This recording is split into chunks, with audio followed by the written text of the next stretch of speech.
امریکی ماہر سماجی نفسیات اور مصنف جوناتhan ہائٹ جنریشن زی کے بارے میں گہری تشویش کا شکار ہیں۔ جنریشن زی یا جین زی نسبتاً ایک نئی اصطلاح ہے۔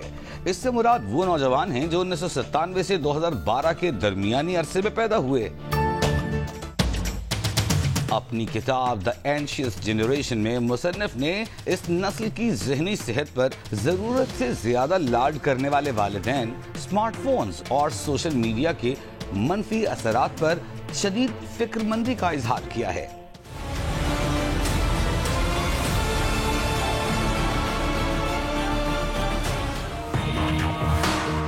اپریل 2025 میں ایک بین الاقوامی آن لائن سروس کے شائع کردہ مضمون Can Childhood Survive the Smartphone کے مطابق کتاب میں درج جوناتhan ہائٹ کی تجاویز والدین اور اساتذہ کے لیے رہنمائی کا ایک مثبت وسیلہ ثابت ہو رہی ہیں۔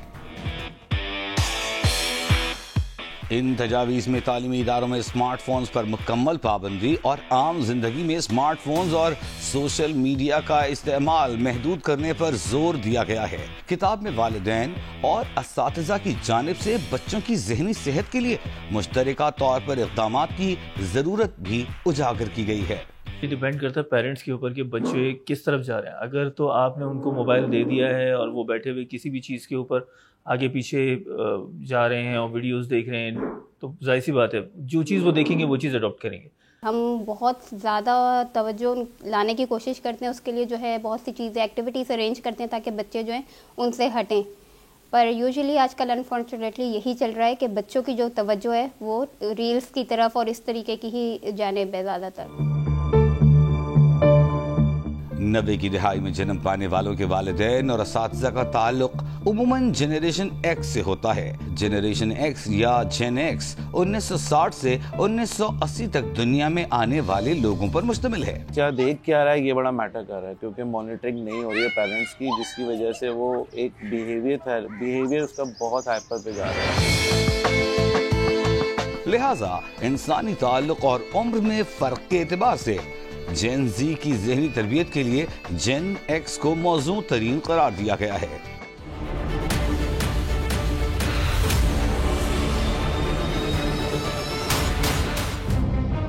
نوے کی دہائی میں پیدا ہونے والے نوجوانوں کی زندگی کا مشاہدہ کیا جائے تو وہ ایک بڑی تبدیلی کے عینی شاہد ثابت ہوتے ہیں،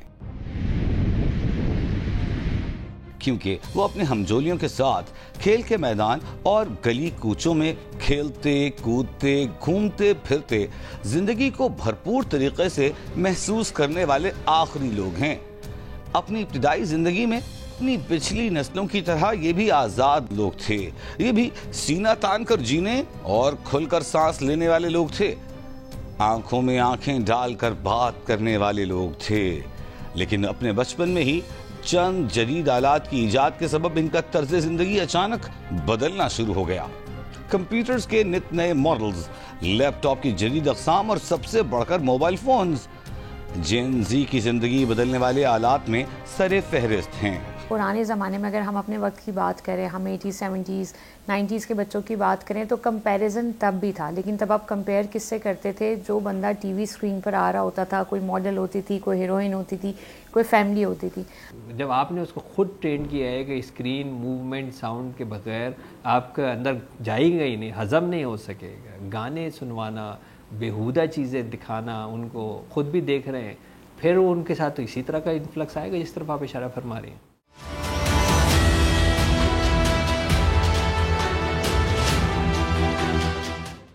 ہر نسل ایک نیا رنگ، نئی سوچ لے کر دنیا میں آتی ہے، بلکہ جنریشن زی یا جین زی تو باقاعدہ ڈیجیٹل انقلاب کی بانی قرار دی جا سکتی ہے۔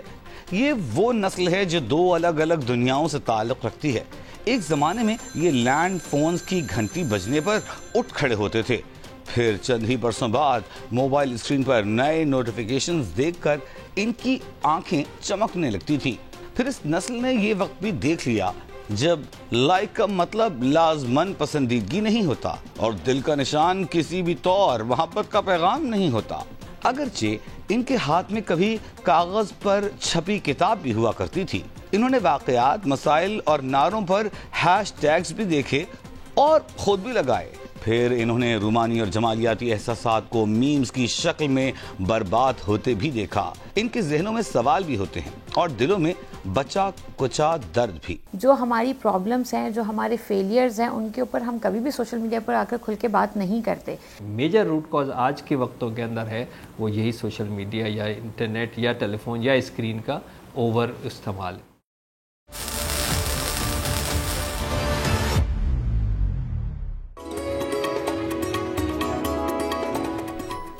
کیا آپ کو معلوم ہے کہ جنریشن سسٹم کا نظریہ کب اور کس نے پیش کیا؟ جواب جانیے بریک کے بعد.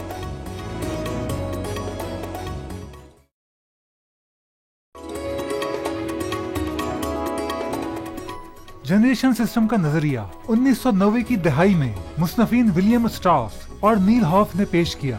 انہوں نے پوری امریکی تاریخ کو نسلی نمونوں کے تناظر میں دیکھا.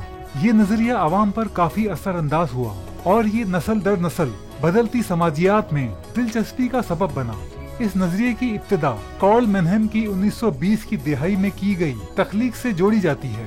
منہم کے مشہور مضمون نسلوں کا مسئلہ کے تحت ہر نئی نسل ایک تاریخی باب کے طور پر تبدیلیوں کے تناظر میں جانچی جاتی ہے. جانو اور جانتے رہو.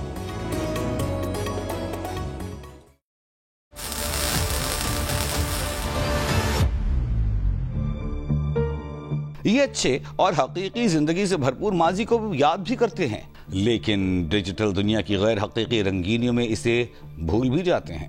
پہلے ہوتا تھا کزنس ملتے تھے، تو ان کا کمیونیکیشن ہے کہ گیمنگ راؤٹنگ کے تھرو آپ کر سکتے ہیں.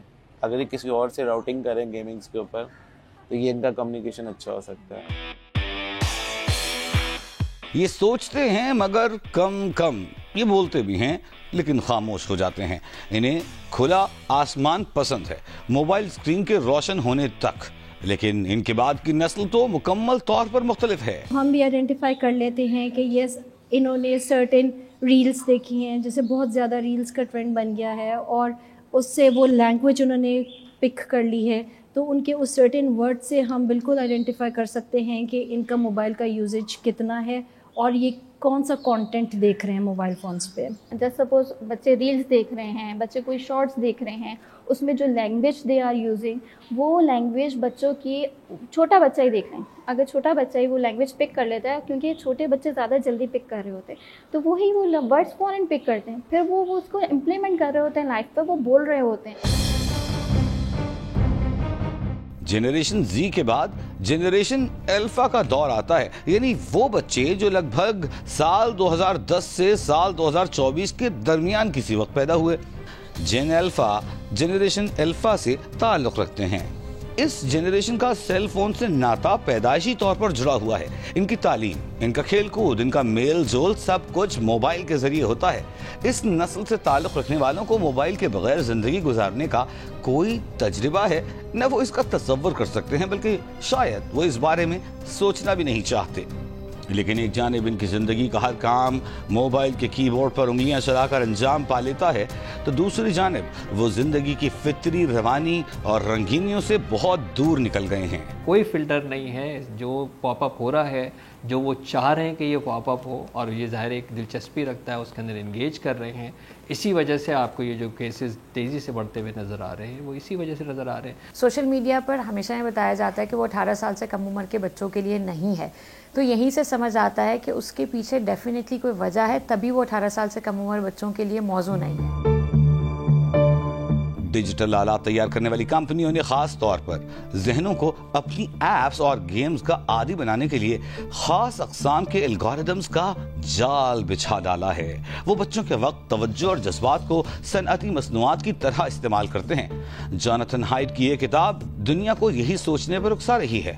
یہ کتاب انسان کو کھلی فضا، گلی کوچے، کھیل کے میدان، ہاتھ ملا کر ملنا جلنا، ایک دوسرے کو سچ مچ دیکھ کر ہنسنا ہنسانا یاد دلا رہی ہے. اگر ہم اپنے ٹائم کی بات کرتے ہیں تو مجھے بڑے اچھے سے یاد ہے کہ ہم اسکول سے آتے تھے، ٹیوشن پڑھنے کے بعد، قاری صاحب کے پڑھنے کے بعد ہم جو ہے وہ باہر کھیلنے جاتے تھے، اور اس کا کٹ آف ٹائم یہ ہوتا تھا کہ جیسی مغرب کی اذان ہوتی ہے تو بس بچے بھاگتے ہوئے گھروں کو آ رہے ہوتے تھے، اور اس کے بعد آپ نہا دھو کے کھانا کھا کے سو جاتے تھے. آج کے ڈیجیٹل دور میں سوشل میڈیا بچوں اور بڑوں دونوں کی زندگیوں میں مکمل طور پر گھر کر چکا ہے. جہاں بھی کھیل کے میدان، نانی اور دادی کا گھر، کہانیوں کی کتابیں اور گھریلو کھیل کود بچوں کی بہترین تفریح کا ذریعہ ہوا کرتی تھیں، وہیں اب موبائل فون، ٹیبلٹس اور سوشل ایپس ان کو اندھیرے سے کمرے میں بند کیے رکھتی ہیں. سیل فون سکرینز کے ذریعے سماجی رابطوں، تصویری گفتگو اور مختصر ویڈیوز کے معروف پلیٹ فارمز پر دن رات مصروف رہنے والے ان بچوں کی تعداد تیزی سے بڑھتی جا رہی ہے. ایک جانب یہ پلیٹ فارمز یقیناً نئے انداز سے انہیں دنیا سے جوڑے رکھتے ہیں، لیکن دوسری جانب یہ پلیٹ فارمز انہیں حقیقی دنیا اور اصل زندگی سے دور بھی کر دیتے ہیں. بچوں کی معصومیت، ذہنی نشوونما اور میل ملاپ کے ڈھنگ اس صورتحال سے بری طرح متاثر ہو رہے ہیں. ان رجحانات نے والدین، اساتذہ اور ماہرین کے لیے کئی نئے سوالات کھڑے کر دیے ہیں. بیٹر یہی ہے کہ جتنا ہو سکے اس کو اوائڈ کیا جائے، اور اسپیشلی نائٹ ٹائم پہ موبائل کی یوزیج تو بالکل بھی نہیں ہونی چاہیے. ہم لیکچر دے رہے ہوتے ہیں، موسٹ آف دا ٹائم وہ بچے جو کہ بہت زیادہ یوز کر رہے ہیں، as a senior teacher I know that کہ ان کا مائنڈ وہ مینٹلی پریزنٹ نہیں ہے.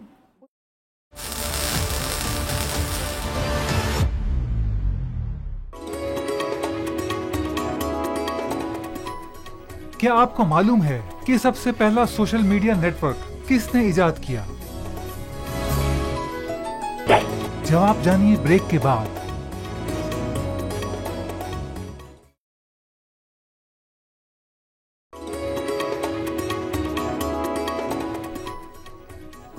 سب سے پہلا social media network 6 degrees تھا. یہ نیٹ ورک مئی 1997 میں اینڈریو وینریچ نے شروع کیا.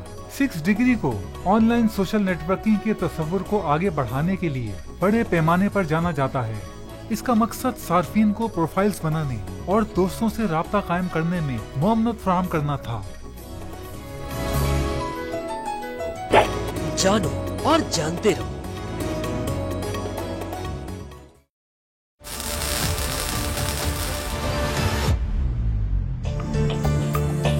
ورلڈ ہیلتھ آرگنائزیشن 2024 کی ایک رپورٹ کے مطابق 10 سے 19 سال کی عمر کے ہر 7 میں سے ایک بچے کو کسی نہ کسی طرح کا نفسیاتی عارضہ لاحق ہے. ان میں ڈپریشن اور رویوں میں مختلف نوعیت کے خلل قابل ذکر ہیں. رپورٹ کے مطابق سال 2024 میں 15 سے 29 سال تک کی عمر کے لوگوں میں خودکشی موت کی تیسری سب سے بڑی وجہ ثابت ہوئی ہے، جبکہ پیو ریسرچ کی ایک رپورٹ میں درج ہے کہ 13 سے 17 سال کی عمر کے 10 میں سے 3 نوجوان تصدیق کرتے ہیں کہ ان کے اسکولز میں بے چینی اور ڈپریشن عام سی بات ہے. نوجوانوں مردوں میں اضطراب اور افسردگی کے 5% تناسب کے مقابلے میں نوجوان خواتین میں یہ تناسب 39% ریکارڈ کیا گیا ہے، اور نوجوان مردوں میں 26، خواتین میں 22% کو ہراسگی یا بلینگ کا تجربہ ہوا. اس صورتحال کو ڈیجیٹل میڈیا کے زیادہ استعمال سے جوڑا جا رہا ہے. نشہ یہی تو کرتا ہے، نشہ اپنی طرف اتنا کھینچتا ہے کہ آپ معاف ہو جاتے ہیں، آپ شعوری دنیا سے نکل جاتے ہیں، آپ کو آس پاس کا کوئی ہوش جو ہے وہ نہیں رہتا. تو ایگزیکٹلی یہ بھی وہی ڈوپامین رش میرے دماغ میں دیتا ہے کہ جس کے اندر انسان انگریوڈ ہو جاتا ہے. اور اب واپس آتے ہیں نسلوں سے نسلوں تک کی داستان کی جانب، کیونکہ جین زی کے بعد جنریشن الفا یا جین الفا کا ظہور ہوتا ہے. یہ نسل پیدائشی طور پر ہی کنیکٹڈ دکھائی دیتی ہے. جین الفا ان بچوں پر مشتمل ہے جو سال 2010 سے سال 2024 کے درمیانی عرصے میں پیدا ہوئے. Like usually I score in 90s، تو میری اس وقت 80s میں چلی گئی تھی کیونکہ میں بہت زیادہ فون اور ٹیبلٹ یوز کر رہا تھا. تو میں ہوں، میرے فرینڈز ہیں، ہم لوگ جب سوشل میڈیا یوز کرتے ہیں تو ہم لوگ زیادہ تر کنیکٹ ہونے کے لیے یوز نہیں کرتے ہیں، ہم لوگ اپنے سول پرپز کے لیے یوز کرتے ہیں، انٹرٹینمنٹ کے لیے. تو لیکن میں کبھی کبھار چھکے سے لے لیتی ہوں، اور میں ایک دفعہ لے رہی تھی اور میرے ابو نے مجھے پکڑ لیا، تو اس کی وجہ سے مجھے بہت ڈانٹ پٹی تھی. پھر ایسے یہ پروکریسٹینیشن بلڈ اپ ہوتی رہتی ہے، پھر ایسے پھر آپ اسائنمنٹس مس کر رہے ہیں، پڑھائی کرنے کا ٹائم مس کر رہے ہیں، اور پھر اس سے پھر کیا کہتے ہیں مارکس کم ہوتے جاتے ہیں. جین الفا نے ماں کی آغوش سے زیادہ اسکرین کی روشنی میں پرورش پائی. وہ کبھی گیند، بلے، گڑیا یا پلاسٹک کے کھلونوں سے نہیں کھیلے. ان کے ہاتھ پہلا کھلونا ممی یا پاپا کا سمارٹ فون تھا، یا پھر اپنے سے بڑے بھائی یا بہن کی ٹیبلٹ. انہیں ماں کی لوری پر کبھی نیند نہیں آتی. یہ کسی ویڈیو چینل پر چلنے والی مختصر ویڈیوز کی دھنیں سن کر تھکنے کے بعد نہ چاہتے ہوئے سو جاتے ہیں۔ ان کی لکھی زبان میں الفاظ کم اور ایموجیز زیادہ ہوتے ہیں۔ یہ بچے خود اعتمادی کا پیکر ہیں۔ ان کے پاس اگرچہ آرٹیفیشل انٹیلیجنس سے حاصل کردہ جواب ہوتا ہے، پھر بھی وہ جواب دینے سے زیادہ خاموش رہنا پسند کرتے ہیں۔ مختصر سوال اور جواب کی صورت میں بھی سر ہلا کر کام چلاتے ہیں۔ ان کی زندگی میں ملٹی ٹاسکنگ کا تصور بھی ڈیجیٹل اسکرین کی چوڑائی تک محدود ہے۔ سب باتوں کے باوجود یہ نسل بھی دنیا کو بہت عزیز ہے اور سب چاہتے ہیں کہ جین زی اور جین الفا حقیقی زندگی سے بھی کسی حد تک اپنا تعلق قائم کر لیں۔ لیکن آئندہ آنے والی نسل کا کیا ہوگا؟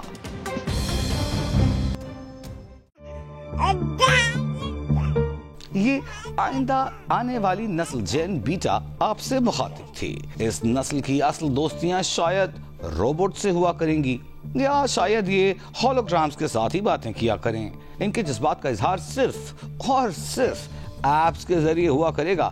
ان کو سورج کی روشنی سے نفرت اور اسکرین کی روشنی سے پیار ہوگا۔ یہ براہ راست انسان سے انسان کی گفتگو یا تبادلہ خیال کو وقت کا ضیاع یا بد تہذیبی سمجھا کریں گے۔ ان میں سر اٹھا کر بیٹھنے یا دیکھنے کی عادت کم و بیش ناپید ہوگی۔ ان سے مخاطب ہونے کے لیے شاید پہلے کسی ڈیوائس کے ذریعے رابطہ قائم کرنا ہوگا۔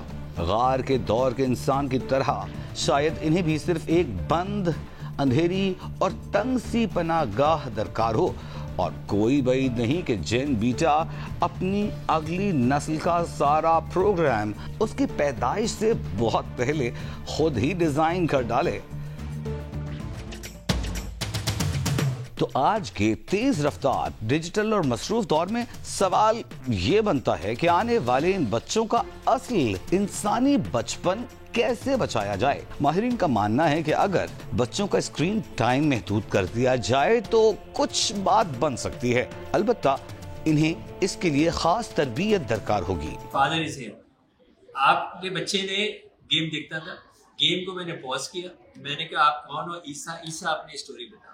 اس کے بغیر بھی عیسیٰ اپنی اسٹوری سنا رہا ہے، اس کے فادر یہاں موجود ہے نا۔ یہ ہے پیرنٹنگ، کہ جہاں پہ آپ نے اس کو یہ سیکھنے کے لیے دیا، لیکن امپاور کیا کہ بچہ اپنی اسٹوری خود سنا رہا ہے، اور یہ صرف 5 سال کا ہے، ایسا ہی ہے نا۔ تو یہ وہ چیزیں ہیں جس کے اندر آپ یہ دے کے بھول نہیں جائیں گے، آپ یہ دیں گے اور والدین بھی ساتھ ہوں گے۔